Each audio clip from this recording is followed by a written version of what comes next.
Guys, nagluto na ako ng nyog na binukayo natin. Ilalagay natin doon sa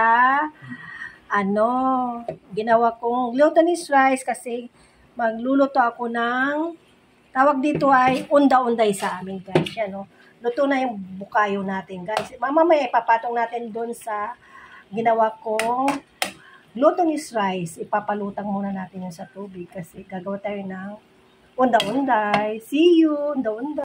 Guys, nagpakulo ako ng tubig. Yung tubig na yan malinis. Yung pinaglutuan ko ng bukayo, guys. Hindi ko na hinugasan.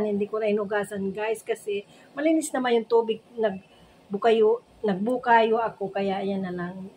Nagkumulo na, tapos ihulog na natin itong minoldi kong glutinous rice, guys. Yan.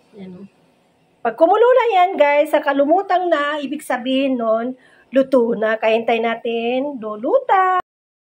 Yan, guys, luto na yung ating malagkit na glutinous rice. Ahuin na natin para may lagay na natin yung bukayo. Ayan na, guys. So, yan, luto na.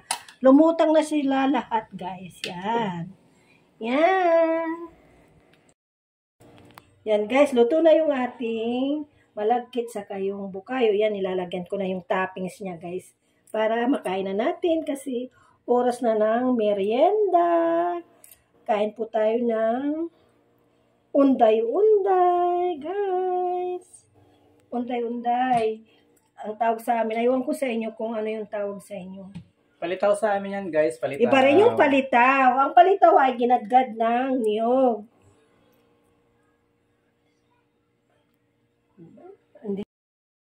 Yan, guys, luto na yung ating palitaw, guys. Yan na, oh. Yung aking onda-onday, guys. Luto na yung ating meriendang onda-onday. Ito na, guys. So, yan. Yung ating onda-onday. Thank you for watching, guys. Merienda time.